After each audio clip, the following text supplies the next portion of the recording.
Wakely, Massachusetts, founded in 1718 by the Reverend Nathaniel B. Wakely.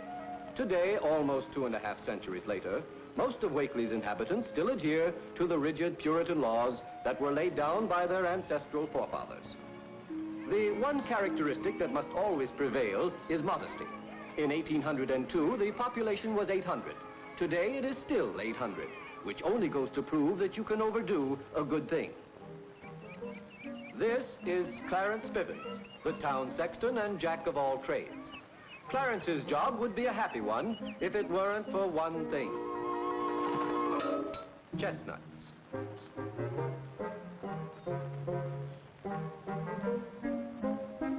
Of course, this job doesn't pay much, but at least it's steady.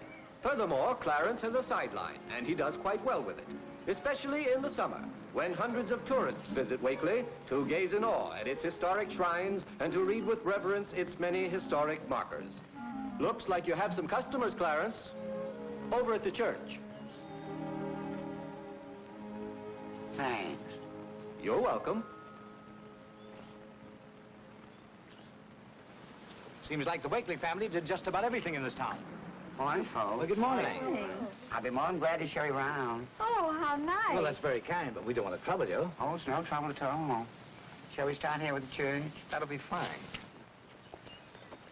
The original church was built on this exact spot by its first minister, Nathaniel B. Wakely. He was the founder of the town of Wakely. Directly ahead is his original pulpit. Nathaniel B. Wakely I, he had 2 children, a daughter, Catherine, and a son named after his father, Nathaniel. Nathaniel B. Wakely II, he was among the gallant Minutemen who rose up against the tyranny of the English king, George III. It was he who, during the battles of Lexington and Concord, strolled through the English lines. Mr. Dillaway, another payment on account. Coming right up. Oh. I timed it right this time, eh, Mr. Van Harden? Ah, you bet you did. Thanks.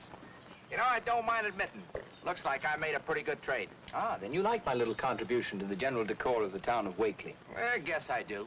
Do you approve of that bold neoclassic motif? Yeah, sure. Composition satisfactory? Very fine. What about the perspective? They're pretty good, too. Ah, fine. Then I don't mind admitting I made a pretty good trade, too.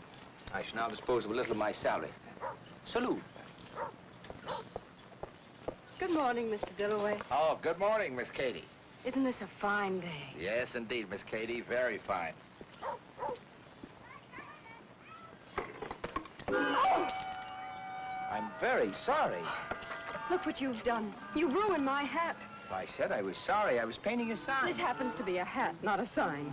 Oh, that's open for discussion. Oh, wait a minute. I'll fix it up for you as good as new. Hold on. Now look at it. Not as good as new? Don't you worry. With a few deft strokes of the brush, you'll see. In just a few moments, we'll transform this ugly smear into one of the most beautifully hand-painted originals you've ever seen. Ah, there we are. Look at that smile. We'll call her Mona Lisa. And who knows, 100 years from now, it might be Mr. Dillaway? Coming, Miss Katie. Just look at this. Mr. Dillaway, I was under the impression that you could only sell intoxicating liquors on your premises. Oh, I wasn't selling, Miss Katie. You see, we made a deal. This gentleman promised to paint me a new sign for 12 bottles of ale. Well, it looks as though you must have paid the gentleman in advance. Who is that? That's Miss Catherine Standish, niece of Priscilla Wakely, who runs this town. And am I going to hear from her? Mr. Dillaway, if you were I, how would you go about apologizing to the young lady? If I were you, I wouldn't. I'd get the first train out of town. And if I didn't feel like getting the first train out of town, where would I go to apologize? Well, Miss Katie is the town librarian. Oh, is that so? Mr. Dillaway, I have a feeling I'm going to catch up on my reading. Well, it looks like every son in the Wakely family followed in their father's footsteps and became clergymen, huh? Well, all but the present one. What happened to him?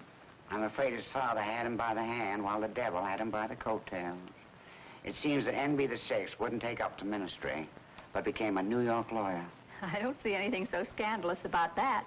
Not if you keep your nose in the law books and stick to lawyering. But Nathaniel, he didn't do that. No? No.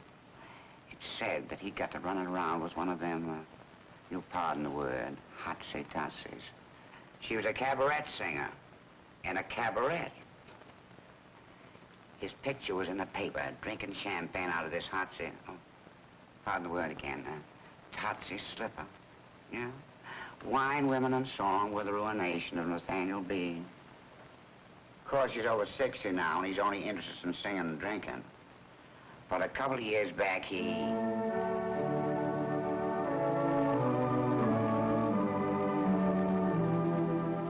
That's Miss Catherine Standish practicing next Sunday's hand.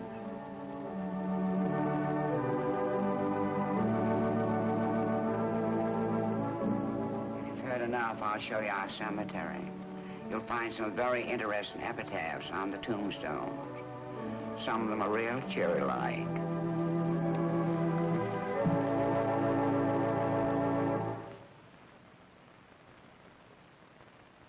Stephen?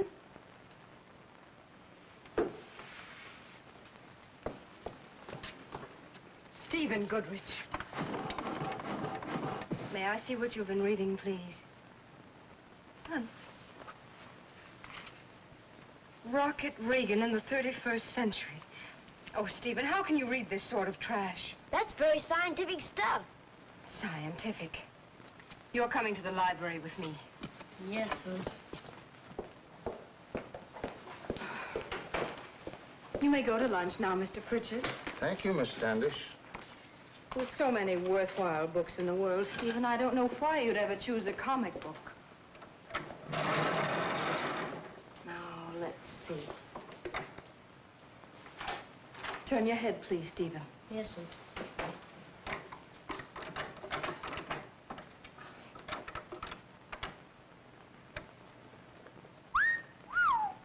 Stephen Goodrich, I'm surprised. Hi.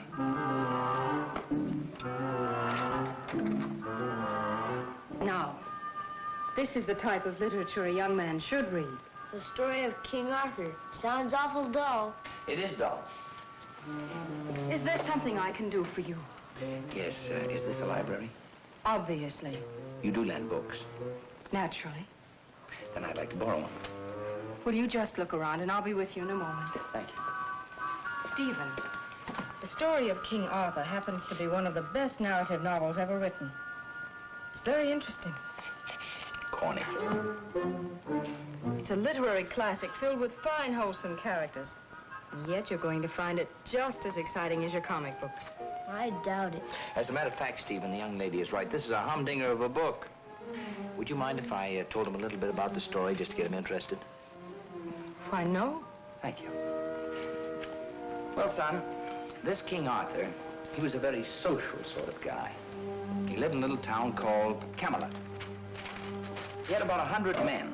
Oh, and they were nice, wholesome characters who spent all their time at a big round table, eating, drinking, drinking and eating. They never did a lick of work. Now, when they got bored at sitting at this big round table, they'd tie a lady's garter around their sleeve and go out looking for trouble. And if they couldn't find trouble, they'd scare some up. They'd look for a stranger, a guy who was minding his own business. And if they were bigger and stronger than the stranger, do you know what these fine, wholesome characters would do? They'd pick a fight and beat his brains out. Now, while King Arthur is roaming around the country, hacking people to bits with his trusty sword, back in Camelot, his loving wife, Lady Guinevere, and his best friend, Sir Lancelot. Now, just a minute. Would you give me that book, please? Well, what's the matter? Didn't I tell it right? Go on, mister. It sounds super. Just what is it you want? Well, to be honest with you, I didn't come for a book. I want to apologize for my clumsiness this morning.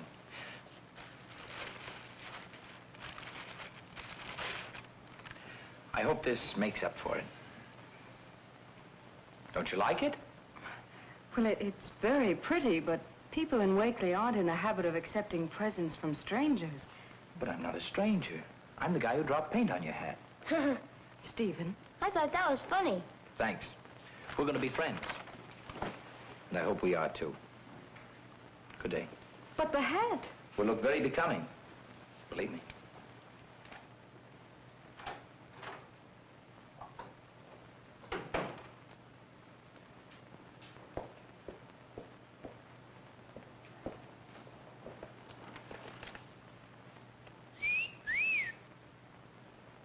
Say this guy Sir Lancelot was dynamite. You take the book and run along home, Stephen. Yes, ma'am. It must be interesting, Steve. It is, Mr. Wakely. It's a literary classic. Good. That's the kind of hat to wear, Katie. Uncle Nathaniel. Hello. Oh, why did you take it off? It looks lovely. I bet it didn't look half as lovely in the shop window. You looked as if you just stepped out of a picture. A very pretty picture. All right. How much is it this time? Oh, $3.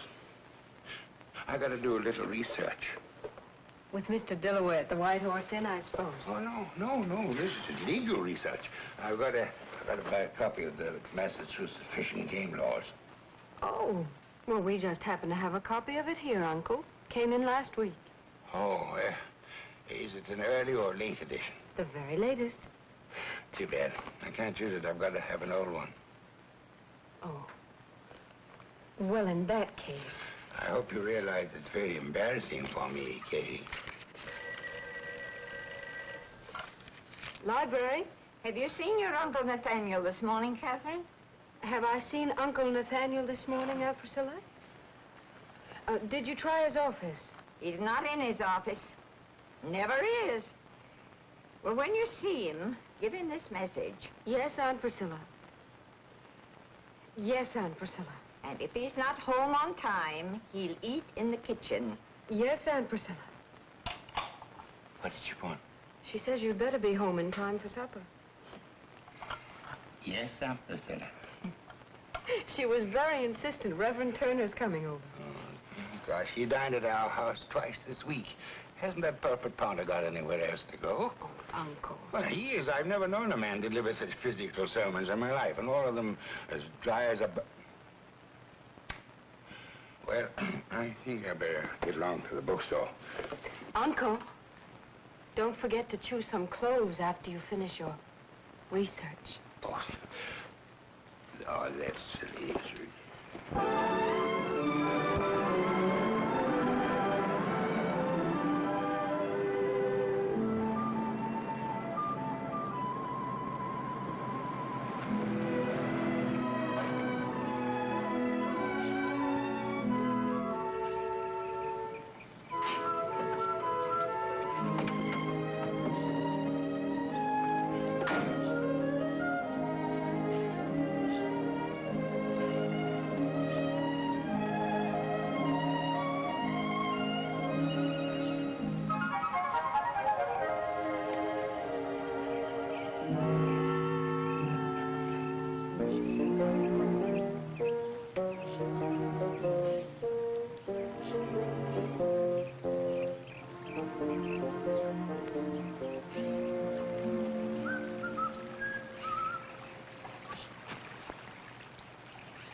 Matter?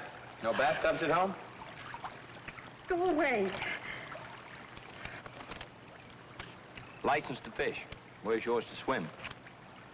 I don't need one. Well, go ahead and swim. I'm not stopping you. Look, this stream runs for miles and miles. Why do you have to choose this particular spot? Well, it's such a pleasant place that the trout picked it too. If you won't leave, there's only one thing for me to do.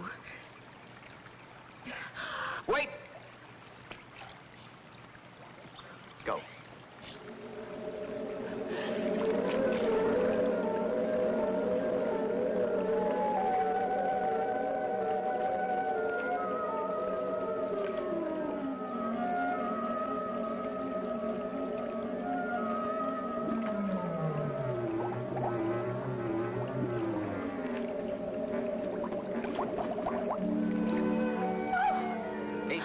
That wasn't as good as the first time. You know, they tell me that in the South Seas, there are native boys that... I'm not interested in the native boys. Oh, really? Good. I'm glad to hear that. There's nothing I like better than a clear field. Won't you please go away? I can't stay in here all day. You're making so much racket, how do you expect me to catch any fish? Look, I've got a lot of books to deliver. People will be waiting for them. Okay. But never let it be said that Peter Van Arden stood in the way of educational progress. I leave you, young lady, with a sincere hope that I'll be seeing more of you. Why, of all the...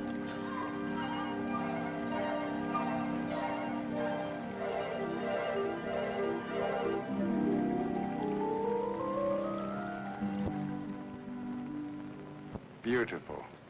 Thank you, sir. Lover of fine art, I see. Oh, lover of fine horses. That's a mighty fine-looking animal. Duchess Lace. She was pretty good in her day. With that chest and those legs, I'd say she was built for distance. Oh, right you are, sir. At anything over a mile, there weren't many that could touch her. To Dillaway, salary time. Beat you to it. Good morning, Nathaniel. Morning, Jim. Here you are, Peter. Paid in full. Thank you, Mr. Dillaway. We broke even. Your sign is finished. Oh, that's first class. And so is this. I was just coming in to see you, James. Hey, he's quite a sign painter. Sign painter? That's Peter Van Arden, one of the greatest commercial artists in the country. He gets $2,000 for a painting like that. $2,000? And what do you think he's charging me, Nathaniel? 12 bottles of ale. What's he doing up here, on a vacation? Yep. Trout fishing and American history are his hobbies. He knows more about New England history than any man I've ever met. It's very interesting. I'll have my usual, James. Nathaniel, you know what I told you? Oh, yes, of course, I forgot.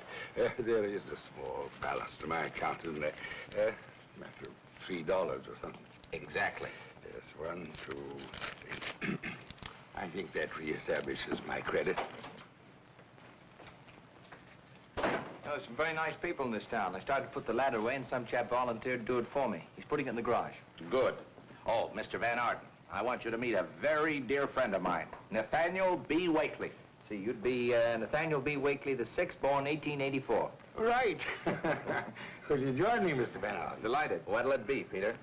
Make it a vodka gimlet. You ever try one, Mr. Wakely? Never heard of it. Oh, they're good for what ails you. Good for what ails you. All right, well, forget the usual, James. Make it 2. Put that stuff in the garage.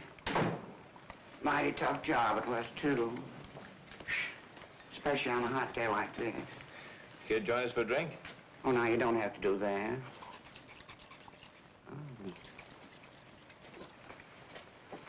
Hello, Nathaniel. Hello. Didn't expect to find you here. Come to think of it, I didn't expect to be here myself. You see, I was coming down the street, and this young man, he was struggling with a ladder. All right. You didn't see me, I didn't see you. No. I don't think it's necessary to ask if you two know each other. Here you are, Peter. Thank you. What do you call that? That, my friend, is a gimlet. A gimlet? Mm-hmm. Go ahead and drink hearty. Don't wait for me. Mr. Dillaway, another one. Coming up.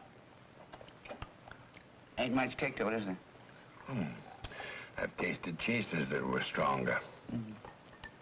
Oh, Genevieve, sweet Genevieve, the days may come, the days may go, but still the sands of memory keep the blissful dream of long ago.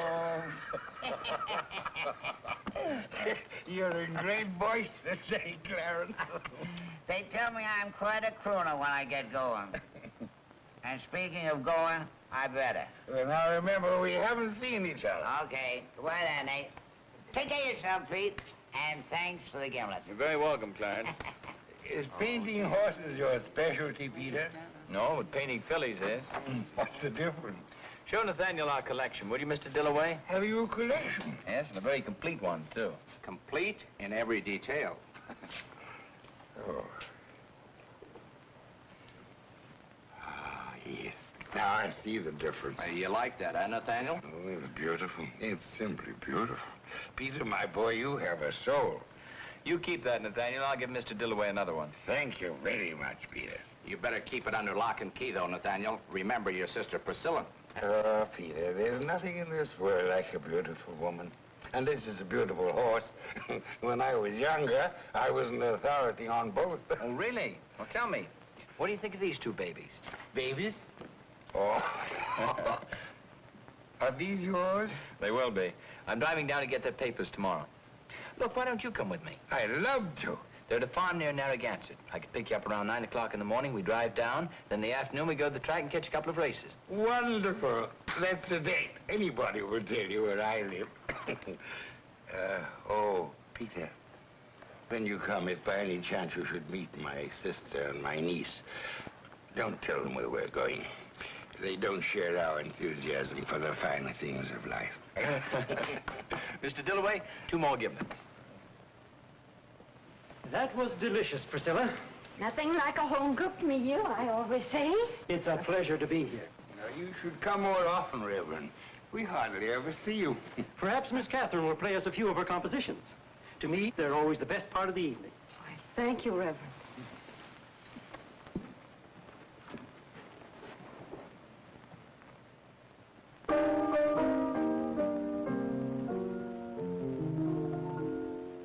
There's a little old Cape Cod cottage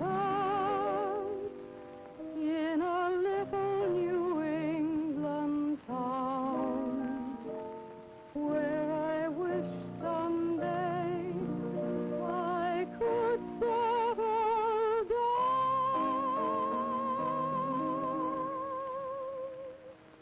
I'd leave all cares behind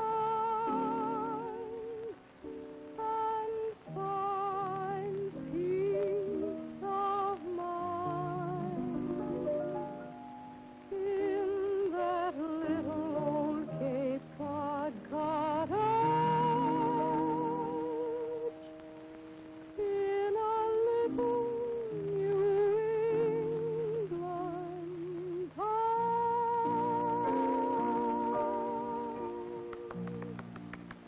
Lovely. Simply lovely. Thanks, Catherine, my dear, I don't know why you don't try to have that one published. That's very nice, but I don't think it's that good, Reverend. Nathaniel, were you expecting anyone? Yeah. But not tonight. Evening, Abigail. Miss Priscilla home? Yes, Mr. Grumby. She's in the parlor. Frankly, Reverend, I've never approved of Catherine's commercializing her talent. Good evening, Priscilla. Oh, good evening. Sorry, Priscilla, I didn't know you were entertaining. Reverend, Mr. Grumby? Catherine, Nathaniel. No. Can't stay but a minute. I'm away to the depot. Catherine, you'll never guess what. Got a big surprise. I know, Mr. Grumby. Your son Stuart is coming home. Why, the sly young devil. Beg pardon, Reverend. He's been writing to you, hasn't he? Well, once or twice. Rather encouraging, wouldn't you say, Catherine? Yes, isn't it? Too bad you can only stay for a minute, Merrill. Oh, yes. I just dropped in to tell you that I had a call from the contractor in Thornton just before I closed my bank. His specifications are ready for the church repairs. Good. What about the loan? If the specifications meet with my approval, I'll lend the church enough to cover the repairs. That's very generous of you, Mr. Grumby. Very. Only 4%. He charges everyone else 6. I'm afraid I'm one banker who lets a little sentiment interfere with business.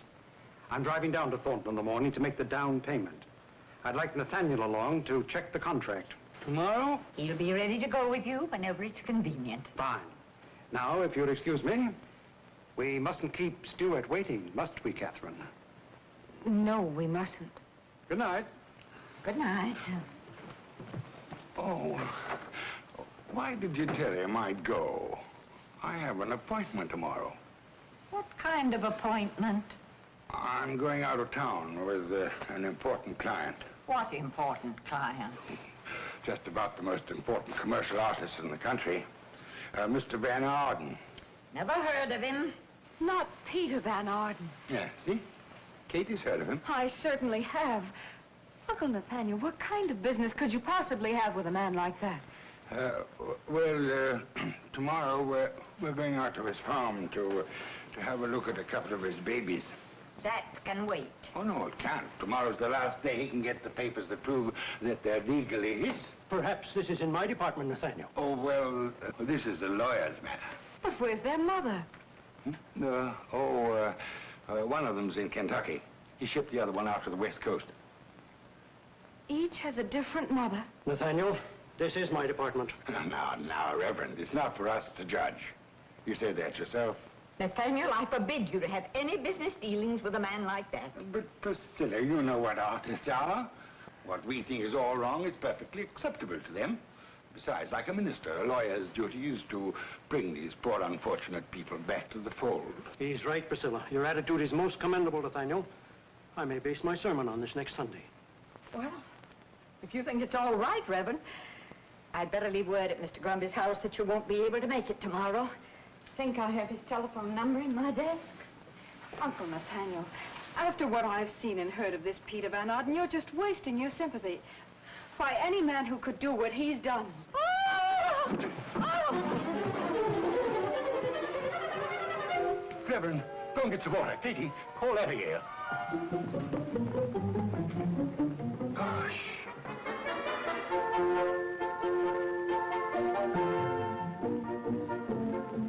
It's a good thing she didn't get a look at July.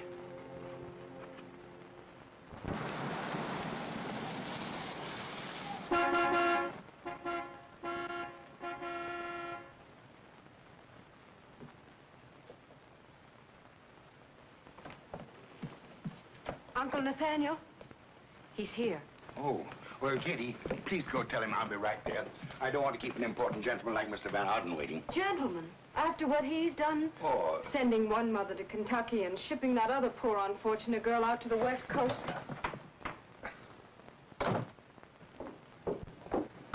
Ah, good morning. My uncle will be out in a moment. Well, there's no hurry now that you're here. And next time, if there is a next time, please try to make less noise.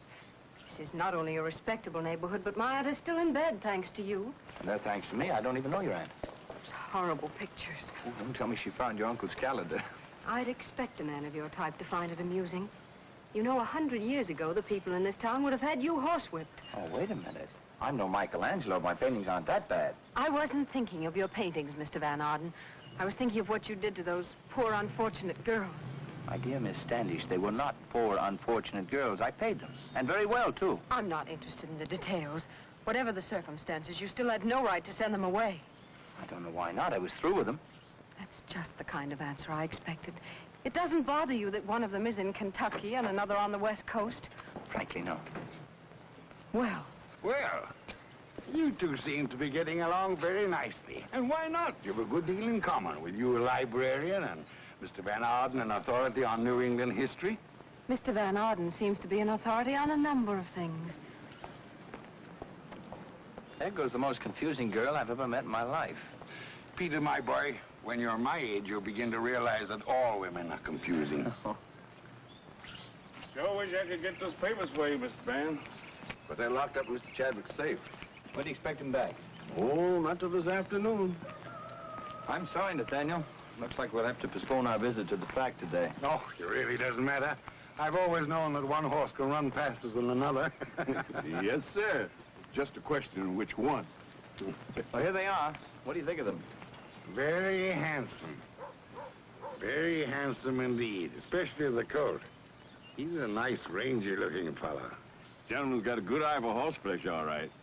That coat's getting to look more like his brother every day. Running like him, too. Listen, if he's half the horse that habeas corpus is, we'll do all right. Habeas corpus? Mm-hmm. See, that's quite a hunch for a lawyer. You're not a lawyer by any chance. Yes? Mister, that ain't no hunch. That's fate knocking at your door. Habeas corpus is running today. Going after his fourth straight win. If we were going to the track, I'd feel tempted to chunk in a little. You don't have to go out to the track. We got a gentleman right here to take care of that for you. Burton around today? Oh, yes. He's over to the tack room, trying to get even on those last 3 races that habeas corpus won. Come on, Nathaniel. We'll give Burton a little of our business. He was 4 to 5 on the morning line. Think he'll go any higher? He's picked on top in every sheet. What do you think, Mac? Oh, hello, Mr. Van Arden. Hi, Odds. I want you to meet a friend of mine, Mr. Wakely. Nathaniel, this is Odds Burton. Hello. Can you handle any more on habeas corpus? Make it easy on yourself. 500 to win. 500 it is. Mose? Oh, I don't indulge, Mr. Odds. You know that. I went broke too many times trying to get even for the money I lost trying to get even.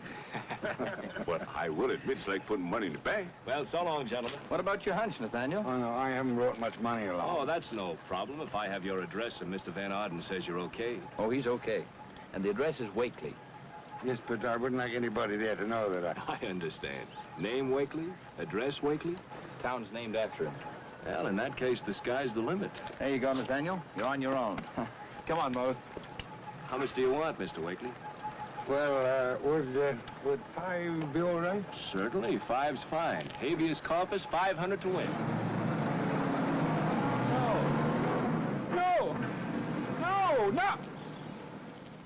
No!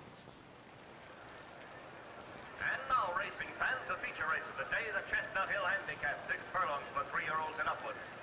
There are now 7 starters who have been scratched because of the sudden downpour. Here they are in the order of their position. You're quite sure that sloppy track won't hurt his chances? No, sir. That horse got webbed feet. I hope you're right. Believe me, he'll need him in this rain, Nathaniel. It's a lucky thing we didn't go to the track. And there they go. Habeas corpus breaks on top. Shelby is second. Barrelhead is third. And pick him up. Now, gentlemen, you can count your winnings. They'll never catch him. In the back stretch, it's Habeas corpus by 2 lengths and running easily.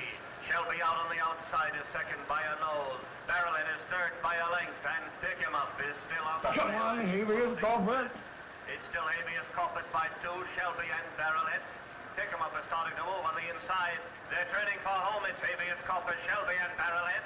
Barrelhead is dropping back. Pick him up is making That takes care of him. It's Habeas corpus, Shelby and pick him up. And pick him up is moving very fast into the home stretch. It's Habeas corpus by a length. Pick him up and Shelby.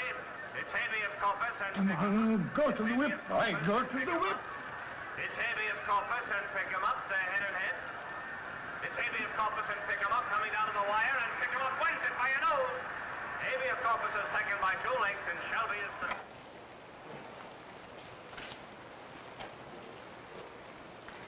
Can't win them all, I guess. If you ask me, just can't win them. Cheer up, Nathaniel. There's always tomorrow. Yeah, that's what I'm thinking about.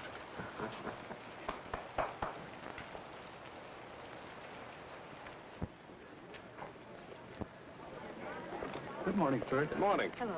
Well, the Reverend Turner certainly pounded the pulpit today. Nathaniel. Well, on the contrary, I thought the Reverend Turner was in excellent form. Didn't you, Catherine? Yes, Stuart, excellent. Gee, Reverend Turner really found the pulpit today, didn't he? Shall we? I'm certainly glad we didn't have that type of man at Harvard. Reverend Turner?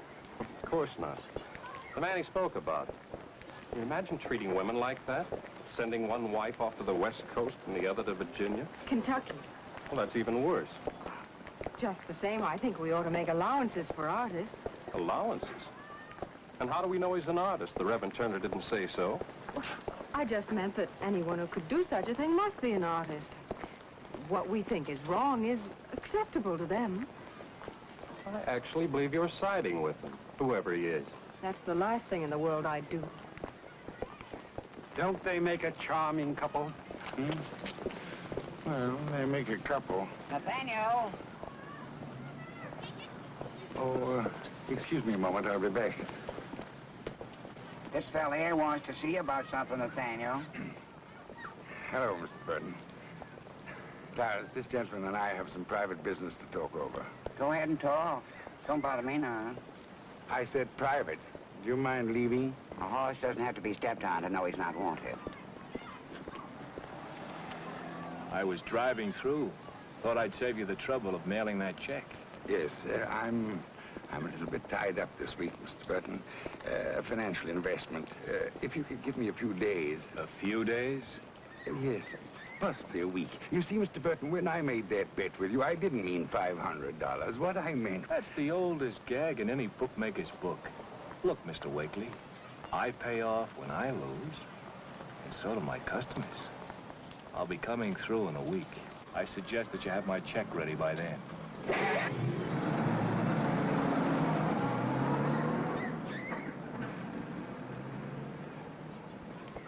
Nathaniel, who's your friend?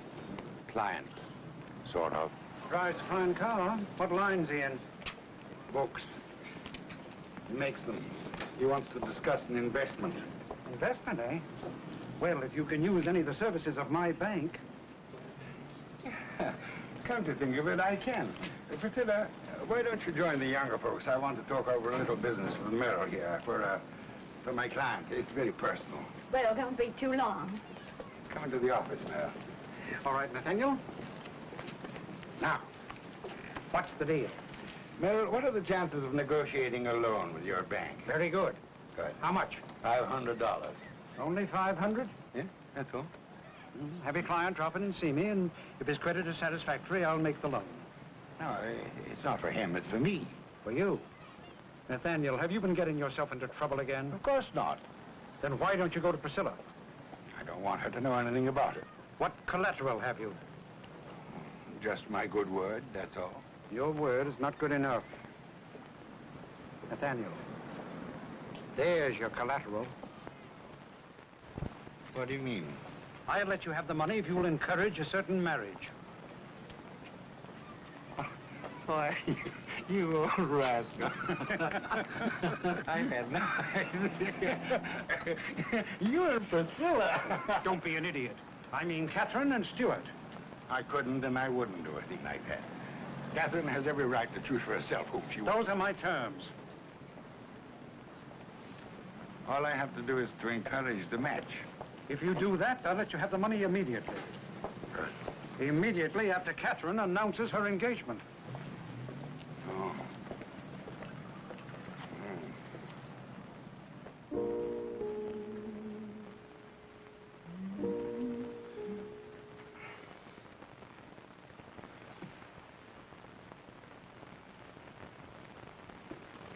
You're not reading that paper, Uncle Nathaniel. Of course I am. You've been on that same page for an hour. What's worrying you this time? You. Me. Sit down, Katie. Catherine, it seems a shame that the long line of Nathaniel should end with me. Oh, is that what's bothering you? Yes, and it should bother you, too. It's time you were married to some fine fellow, had a home of your own, children of your own. And what fine fellow are you referring to? Well, I had in mind a young man whom you know very well, and a man with whom you spent a good deal of time. Stuart Gumby. Oh, Uncle, you can't be serious. Stuart's very nice, but he's terribly dull. You said so yourself. Yeah, I know, but something happened yesterday that made me change my mind about him. What was it? Horses. Horses? Yes, I found out that he's very kind to horses. And a man who could be kind to a horse would certainly be kind to his wife. Oh, no, I can't go on with it. I can't go on with it. Oh, what's behind all this? $500. Something happened yesterday when you were out with that Peter Van Arden, didn't it? Yes, but it wasn't Peter's fault. All he did was to introduce me to his bookmaker. Oh, I knew it. I knew the moment you left the house yesterday with that man something terrible would happen. It did. I accidentally bet $495 more than I intended. And if I don't pay the bookmaker by Sunday next, he'll pay me a visit. I don't have to tell you how your Aunt Priscilla will take that. Well, I still don't see what all this has to do with my marrying Stuart. Bank terms. His father will lend me the money if I encourage the match. But I wouldn't let you marry that stuffed shirt for all the money in his bank. Poor Uncle. You are on the spot. Perhaps if I went to see Peter, he'd... Oh, no. Oh, no. We'll figure out some way. This isn't the first time that you... Wait a minute. Why didn't I think of it before? Oh, Katie, if you could get me out of this predicament. Here, read this. Dear Miss Tannish, it is find your song thoroughly delightful. Kindly call at your earliest convenience to discuss publication. Yours sincerely, renowned music company. This is wonderful, Katie. Well, that's your $500. Yes. If I can get to New York. Oh, what's stopping you? You're going to New York tomorrow. Come on, you're going to go back. Oh, but what about Aunt Priscilla? Don't worry, I'll take care of that. And the library. I'll take care of that. Katie, now about the $500. Oh, don't worry. I'll take care of that. To discuss publication.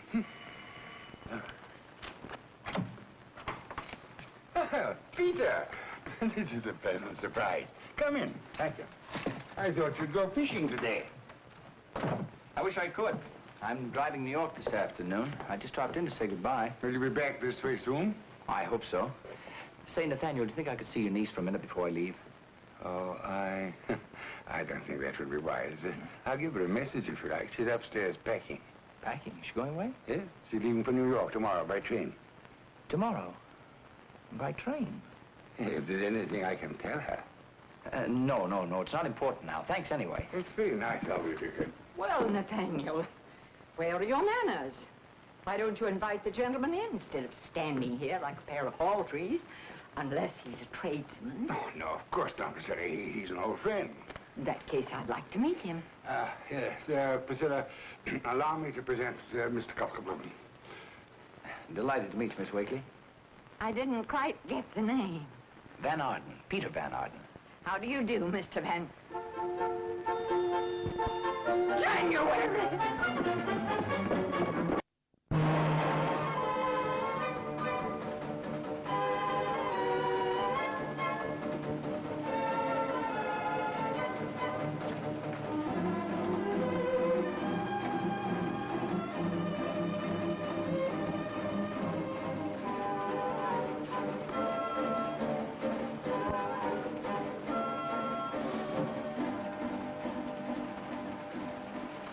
Oh, hello. Mind if I sit here? I certainly do. There are plenty of vacant seats in the car. Yes, I know. But this is the only one the draft doesn't hit. Tickets, please. Conductor,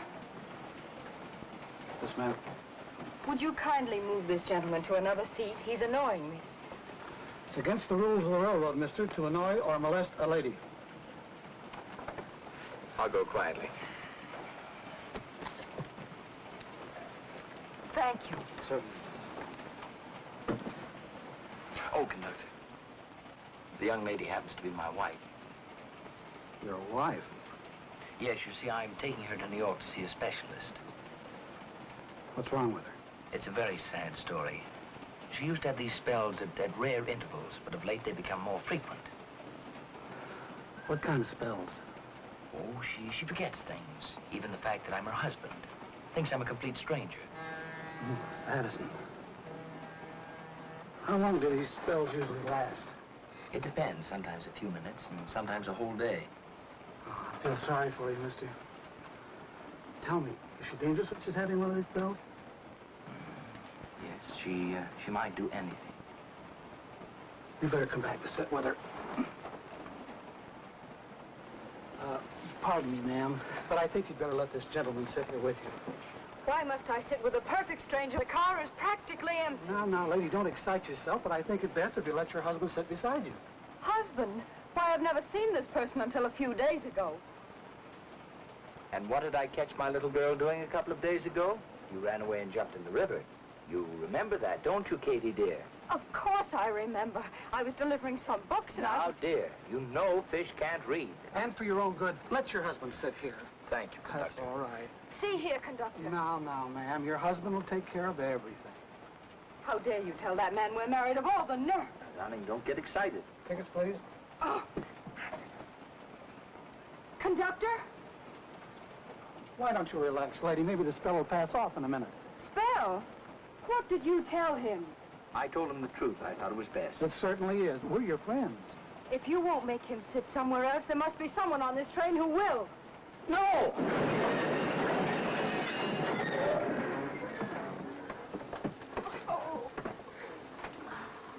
I told you this might happen. Well, it better not happen again. There's a heavy fine and up to 3 months in jail for the unauthorized stopping of a train. Ah, you hear that, dear? Well, don't worry. I'll keep my arm around her. Well, you better keep something around her.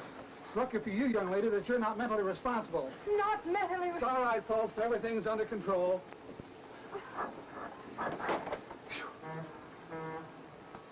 Trying to do to me anyway. Thanks to you, he thinks I'm a half-wit. And take your arm away. Now, darling, it's your husband's my duty to keep you out of trouble. Well, you just better see about keeping yourself out of trouble. My employment certificate clearly states that I am unmarried. So it does. Conductor? Go ahead, convince the man that you were in your right mind when you pulled the cord. A heavy fine and up to 3 months in jail. Remember? What is it now, lady? What was it you were going to tell the nice man, dear? I just wanted to thank you for your help. Yeah, see? She's all over her spell now. Aren't you, sweetheart? Yes. Oh, that's fine. I'm glad to see you two so chummy. That's the way it should be. Thank you, conductor. Well, now that we're being so chummy, who was the goop that saw you off on the train? Goop? The conductor. He is not a goop. His father owns the biggest bank in this part of the state, and I don't see that it's any concern of yours. Oh, is that so? Well, it's your fault that I cut my vacation short. My fault? When I saw you in the water, I got a wonderful idea for a new picture. I was driving back to New York to get started on it when I heard you were going to be on the train. Mr. Van Arden, I'm not the least bit interested in your personal plans. Oh, but you should be. You see, as long as you were the inspiration, I thought you'd be the perfect model. Are you suggesting that I pose for one of those pictures? I don't know why not. I'd pay you well. I'm afraid not enough. Furthermore, I'm about to make all the money I need, thank you. A music company is about to publish one of my songs. Oh, really? Oh, congratulations. But if you do change your mind about posing, my number's in the phone book. Calling you, Mr. Van Arden, would be the last thing I'd think of doing. Come to Papa, darling. Here comes the man again. Here. Everything all right? Oh, just great.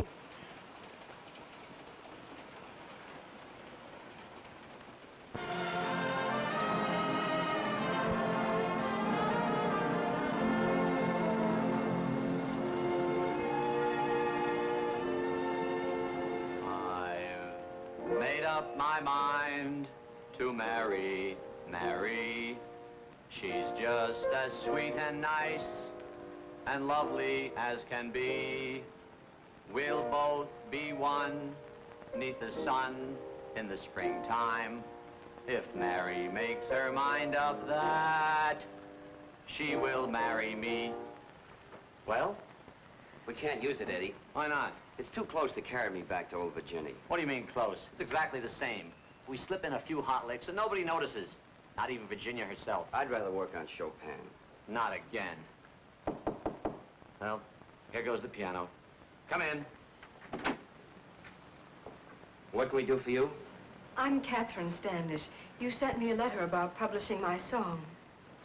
Why, of course, Catherine Standish. Oh, won't you sit down, Miss Standish? Thank you. Eddie, Miss Standish wrote that song that you were so crazy about. What was that title again? Just a little old Cape Cod cottage in a little New England town. That's it. That's the one. You know, we've given a lot of thought to your song, haven't we, Eddie? Oh, yes, a lot of thought. Really? Yes, indeed. And it's our opinion that your song can become a real top tune. Yes, a real top tune. Oh, that's wonderful. Of course, it needs a little fixing. Fixing? Oh, not much. For instance, the title. Well, I thought it was rather cute. Oh, it is cute. But that Cape Cod business, now that wouldn't mean a thing in the West. So we changed it to something commercial, like a little bungalow in Kokomo. Oh. Or a little shack in Hackensack. Or maybe we add that south of the border touch to it and call it a cottage dandy by the Rio Grande. Like we said, Eddie, it needs fixing. Well, if I allow you to make a few changes, you'll publish the song? Why, of course. Certainly. Very well. You realize, of course, Miss Standish, there'll be a slight fee for rewriting your song. How slight? Oh, not much. Say, $200? Oh. Oh, you don't have to pay it all at once. Say, $100 now and $100 when the song is completed. Just a second, Miss Standish. My partner and me, we like to encourage young songwriters, so as a special concession to you, say, $50 now and $50... I'm sorry I wasted your time. 25? Good day.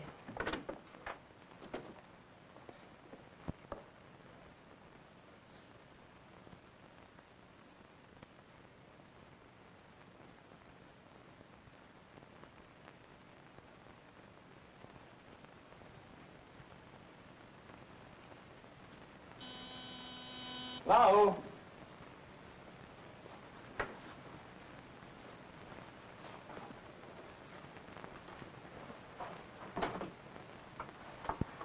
Is Mr. Van Arden in, please?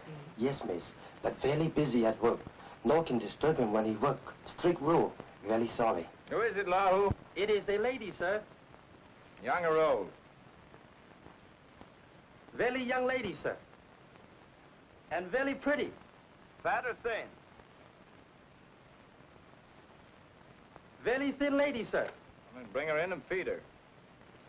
This way, please.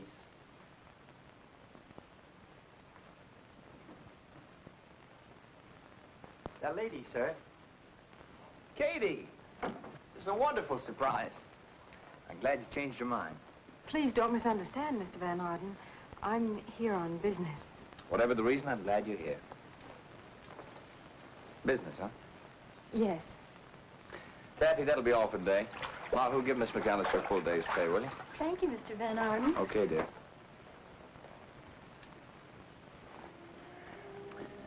They're not going to publish your song, huh?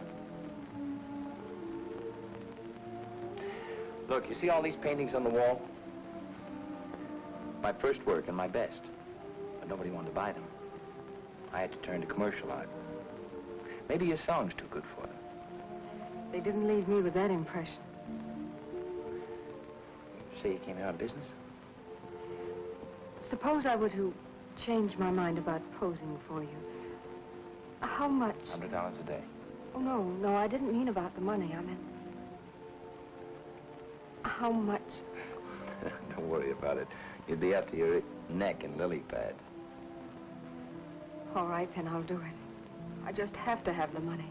Someone very dear to me needs it desperately. The goop? Well, of course not. And I told you before, he's not a goop. Okay, it's a deal. Can you start right now? I guess so. Lahu. Yes, sir. Will you show Miss Standish to a dressing room? Katie, you'll find a lot of bathing suits in there. You pick out one you like. This way, miss. This one very, very pretty, boss. What kind of model? Miss Standish is a model of dignity and decorum. Oh. Whatever those are, Mr. Van, she's sure gonna sell plenty of them. Mr. Van Arden.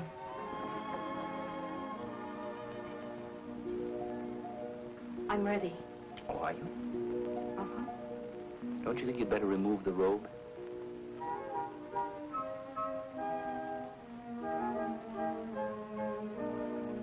All right. Yell when you're in.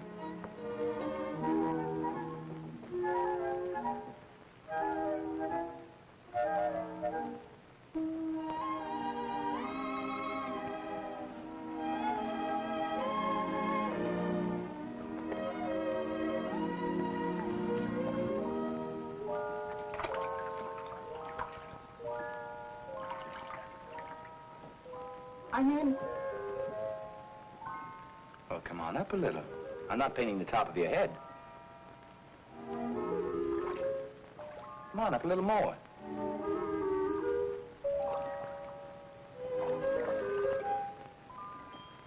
A little more. And that's better. Now smile. I can't. Well, force yourself.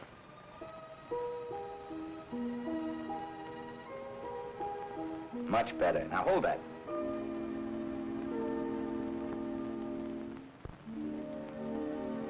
I said smile.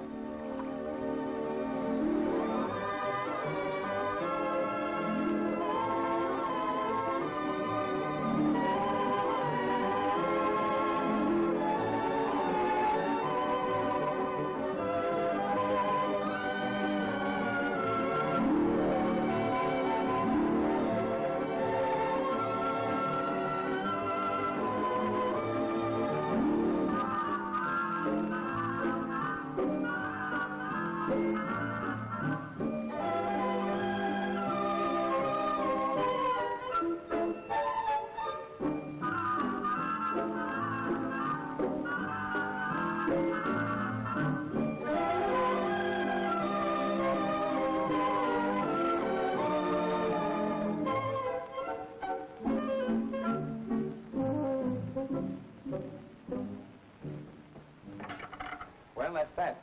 Is it finished, Peter? As finished as it'll ever be. Would you like to see it? Uh-huh. Oh, Peter, it's lovely. I mean, your work, of course. I've got a wonderful idea for another one. We'll start tomorrow. Oh, I'm afraid not, Peter. I'm leaving for Wakely tonight. Oh, but you can't. I'm afraid I have to.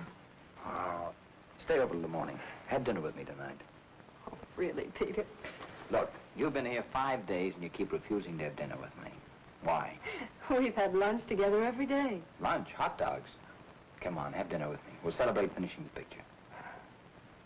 All right. But I'll have to telephone home. They're expecting me.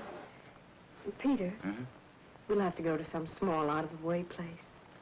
Katie, wherever we go, you'll be the prettiest girl there.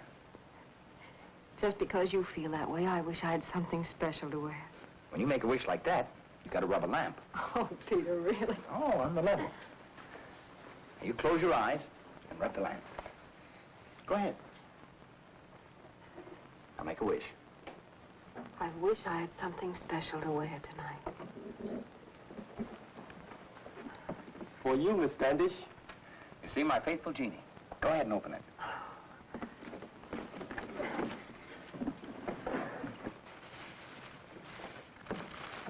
Oh, Peter.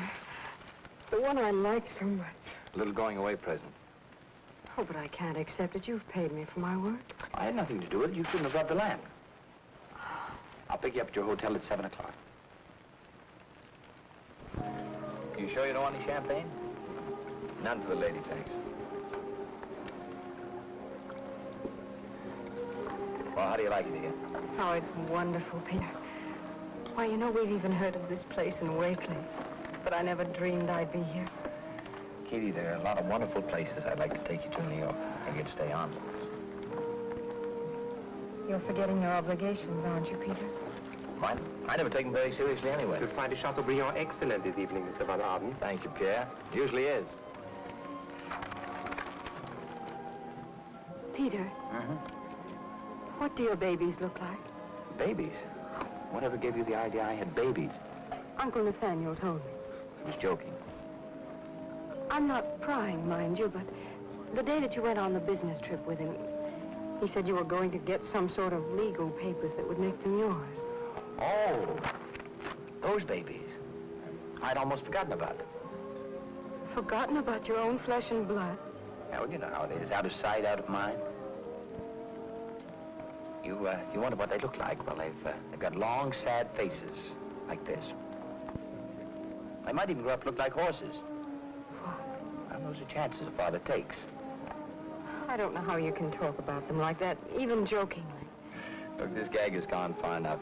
Katie, the reason my babies will grow up to look like horses is because they're two of the cutest thoroughbred yearlings you ever saw. You don't expect me to believe that, do you, Peter? On the level. Look, Katie, I'll make a deal with you. You come to my place tomorrow morning for breakfast, and I'll show you their pictures. Also, I'll show you the paper that Uncle Nathaniel was talking about, and you can check the date. How's that? Well, if that's true, Peter. Katie, the goop. Stuart, what are you doing here? I flew down from Boston to find out what you're doing here. Well, I'm having dinner with Mr. Van Arden. Mr. Van Arden, this is Mr. Grumby. Care to join us? Catherine, you told your aunt you were coming to New York for 1 day. Here it is 5. Well, I phoned her and told her I'd be home tomorrow. You've been telling her that every day. So I decided it was high time you came home. You decided? Well, I think I'm old enough to decide a few things for myself. She's absolutely right, Mr. Goop. The name is Grumby. Oh, Grumby, excuse me. Listen, Catherine, I don't intend making a public scene by getting involved in an argument. I came down here to take you home. Now, there's a train leaving at 11. I intend to be on it either with you or without you. Well, then be sure to get a magazine. Then you won't be lonesome. I'll be waiting at the station. You have until 11, Catherine. Oh, the nerve of that goop. Katie, you're terrific. I never knew there was so much steam under that iceberg. As long as I can remember, Aunt Priscilla has always told me, you're a Wakely Catherine. You mustn't do this. You shouldn't do that. And now, Stuart. Well, from now on, I'm going to do the things I want to do. Starting with champagne.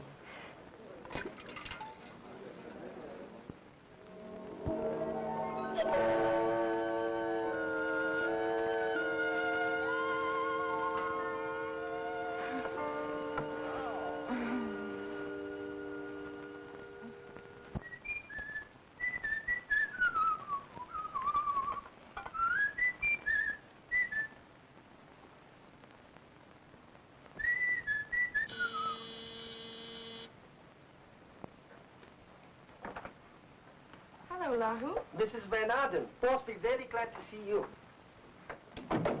And Master Peter, how are you? Fine, thank you, Lahu. Is Mr. Van Arden up? Yes, ma'am. He is dressing. Sit down, please. I didn't expect you so early, honey. Irene! Oh, this is a surprise. How are you? I couldn't be better. And how's my favorite nephew? Swell, Uncle Peter. Good. I'm not going to say how you've grown, but you sure have. Take your coat off and relax. What are you doing in town? And where's that no-good brother of mine? Well, Jeff called me from Chicago yesterday. He said he had to come to New York on business, and would I meet him here? So here I am. What time does he get in? About 5:30 this afternoon. Have you had breakfast yet? Oh, not yet. Peter insisted on coming to see you before we went to a hotel. Hotel, nothing. You're going to stay right here. Lahu! Uncle Peter, may I paint something? Help yourself. There's the paint and brushes. There'll be 2 more for breakfast. Yes, sir. I've got a young lady coming for breakfast. I hope you don't mind. Well, of course not. Who is she? She's wonderful. Different from any girl I ever met in my life. I've heard you say that before, Peter. This time I mean it. I've heard you say that, too. I'll prove it to you. I just finished a picture of her.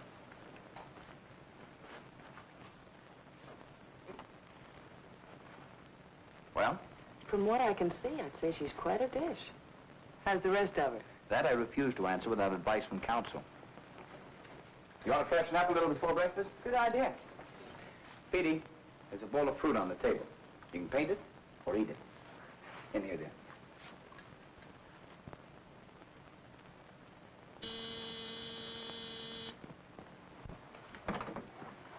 Good morning, Lahu. You right on time, Miss Standish. Make yourself at home. Excuse, please. Must hurry with breakfast.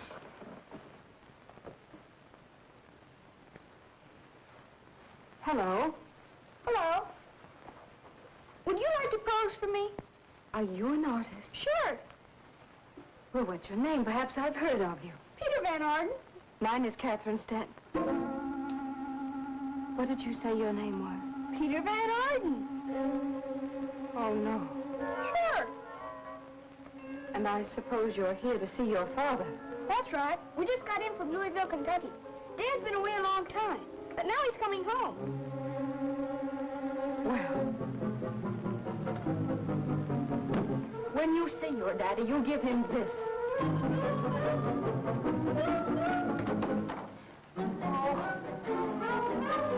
And tell him for... No. No, don't tell him anything. Just give him that.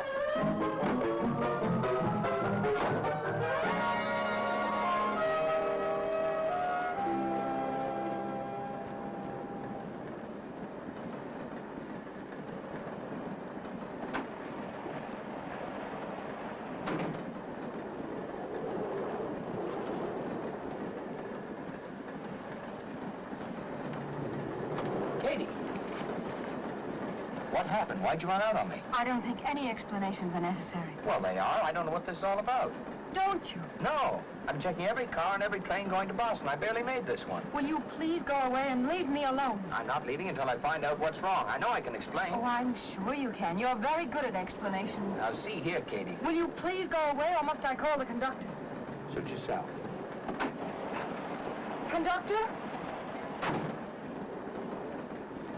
Excuse me, lady, did you? You? This man is annoying me. Oh, no, not again. Specialist didn't help, huh? There is nothing wrong with me, and I haven't been to a specialist. Now, lady, don't get excited. Everything will be all right. Just let your husband... I haven't got a husband. The man is right, dear. If you'll just... Oh, no. Oh, not again. I've got my employment certificate. Here, read this. It'll prove that I'm not married and never have been.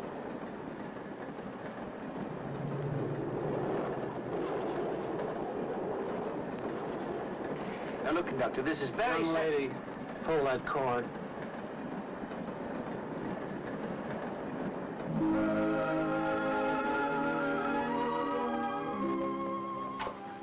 Library. One moment, please. For you, Katie. New York calling again. Tell them that. I know. Miss Standish isn't in. You'd think after 2 weeks that party would take a hint. Wouldn't you?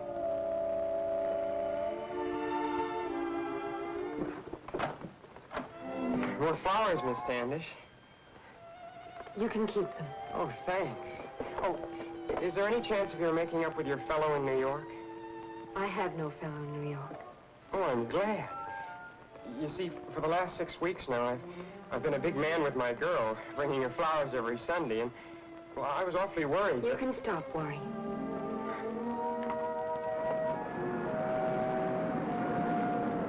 You can say what you like, Nathaniel, but if you're out to get fish, there ain't nothing like worms. Them artificial flies ain't worth a hoot. You remember that artist fellow was here 2 months ago, saying something or other? Bernard. Yeah, that's it. Supposed to be a great fisherman. But when he really wanted fish, do you think he used them artificial thingamajigs? No, sir. I used to sneak him a can of fresh worms every morning. Well, they certainly went for them today. How many did we get, Catherine? Catherine, how many did we get? How many what did we get? Fish, dear. How many fish did we get?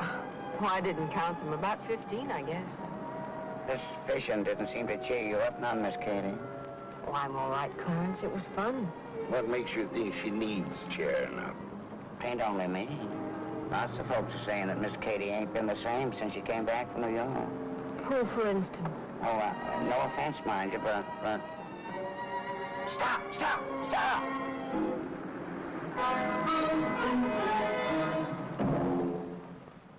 Heavens to Betsy. How could he do this to me? Van Arden. Now, where in the world did he get a picture of you? Why, you could sue him for every penny he's got. I'll stop proceedings immediately. No. No, you mustn't. Why not? Nobody can use your picture for advertising without your consent. I posed for that picture. You posed for it? Heavens to Betsy. For goodness sake, child. What made you do an insane thing like that? Well, you needed the $500. Then you didn't sell the song. You got it by posing for this. I'm sorry, Catherine. I'm terribly sorry. If I'd known, I would rather face that gambler. A gambler? Now, Clarence, please. Now, don't worry about me telling anyone, Miss Katie. I tend to my own geraniums. The question is, what are we going to do about that? If the folks from Wakely ever got a look at it, you'll be in the same boat your Uncle Nathaniel has been in for years. I know. Don't worry, Katie. I got you into this mess, and I'll get you out of it.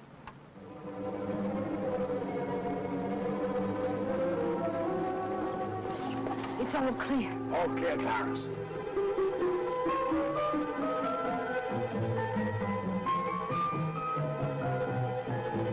That's enough, Clarence. It isn't going to hang in a museum.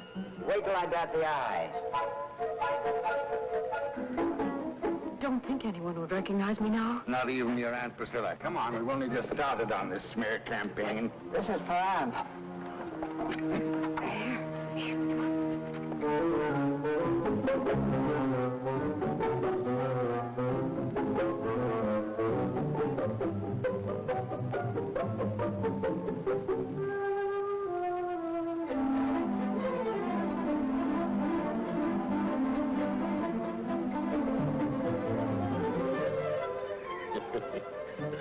This is fun.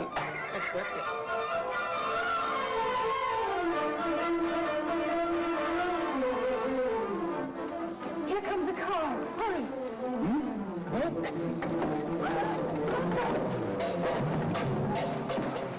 Oh. Nathaniel, you should be more careful. Yeah, I'll try. Oh, I'm sorry, Uncle. Oh. Yes. There they are. Just a minute. Well, you kids have had quite a time for yourselves, haven't you? Don't you worry. Officer, I'm a lawyer, and if you give me a little time to think... As a lawyer, you should know better.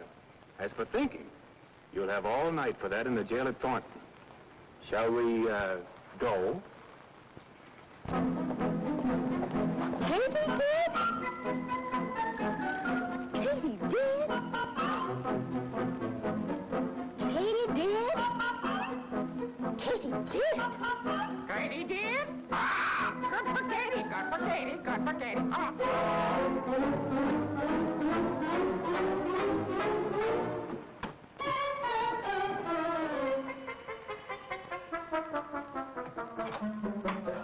Oh, Mr. Gumby, I suppose you heard. I want to see Miss Priscilla immediately. You heard. She's in the parlor. Morning, Priscilla. No sense hiding that paper. I've already seen it. One Wakely will be dead, but two Wakeleys spending the night in jail like common criminals. Bad business, Priscilla. Very bad. Priscilla, we've been friends for a long time. And I believe I can come directly to the point. Yes, madam. First, that episode in New York. Then that disgraceful picture of Catherine plastered all over the country. And now jail, the newspapers, and all this gossip. Are you trying to intimate that my niece is no longer good enough for your son? Oh, no, Priscilla, not at all. But I do feel that we ought to postpone any ideas of marriage. You know the people in Wakely. They don't forget a thing like this in a hurry. And with Stewart coming into the bank with me, well, you understand. How does Stewart feel about it? He said he preferred to discuss it with Catherine, but I'm sure he feels the way I do. Just the same, I hate to see you leave, Katie. I guess librarians and scandal just don't mix, Mr. Pritchard. At least not in Wakely. Goodbye. I'm sure you'll manage very well. Catherine, I've got to talk to you. It isn't necessary, Stuart. I know exactly what you're going to say, and... No, I'm not so sure you do. Please, sit down. First of all, Catherine, I don't think this affair is as big and important as a lot of people in this town seem to think it is, including my father.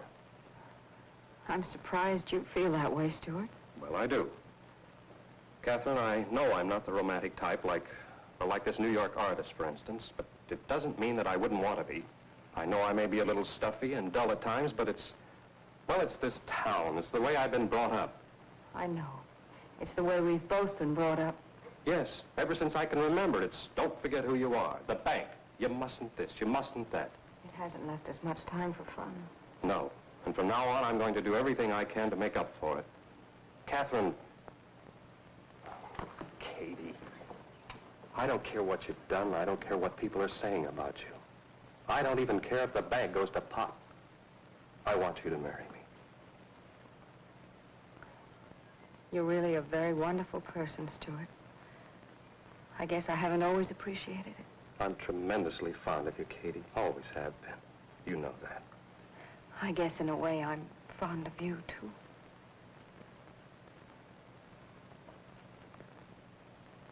And now, the ring. Abigail, stop sniveling. Seems only yesterday that I was holding Catherine on my lap. Stewart will take care of that from now on. I wonder. Now, take the ring in your right hand and repeat after me.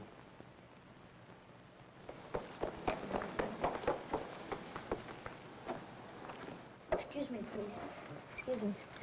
Stevie Goodrich, I thought you'd be up there pumping the organ. Clarence Bivens sent me on a nerve. Hope I'm not too late.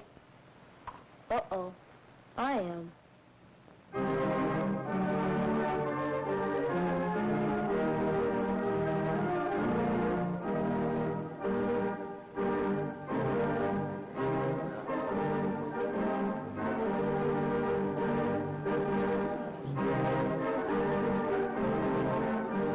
What's the meaning of this? I thought this wedding rehearsal was a little gruesome, so I decided to cheer it up. Uncle Nathaniel. I just casually mentioned to him that you were getting married. Who is this man? Peter Van Arden, artist extraordinary. Nathaniel, you did this deliberately. I'd like to have an explanation, Nathaniel. It's very simple, Merrill. You don't like anyone making a mistake in your bank. I don't like anyone making a mistake in my family. Nobody's making a mistake. I'm not so sure. Katie, my love, surely you're not going through with this hollow mockery. Now, look here, Van It's Arden. all right, Stuart. I'll take care of it. All right, Mr. Van Arden, you've had your little joke. Now, goodbye. Oh, I'm not leaving till I find out why you ran out of my apartment before breakfast. Before breakfast? Mm-hmm. And little Birdie told me you haven't been very happy ever since. The little birdie, huh? Your little birdie is all wrong, Mr. Van Arden. Now, would you please get out of here and go on back to your babies? Look, Katie, I told you the only babies I have are my horses. Well, you forgot to tell one of your babies. He doesn't seem to know he's a horse. I don't know what... Oh, no, not my nephew. Your nephew? My brother's son. Your brother's son? Mm-hmm. Oh, Peter. Nathaniel. Stuart! Catherine.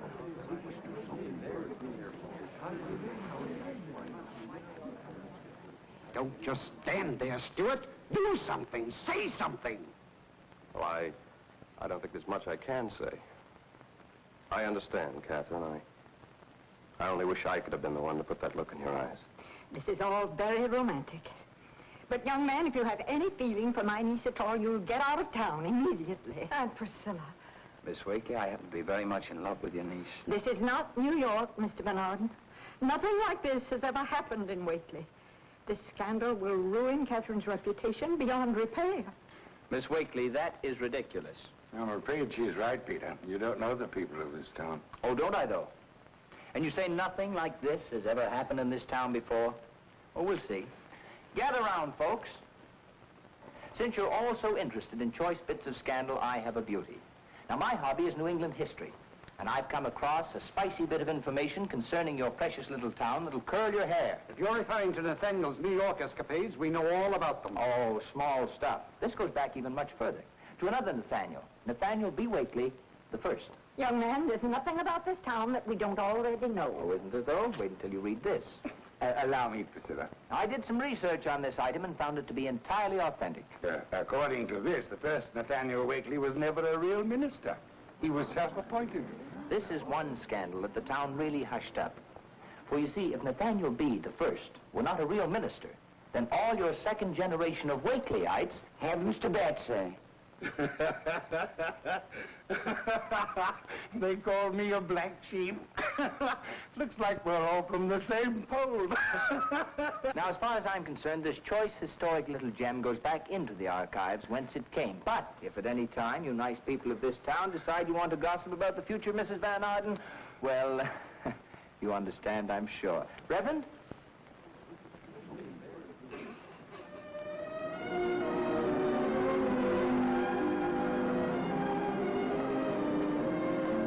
Happy, Mrs. Van Arden? Happy, Mr. Van Arden.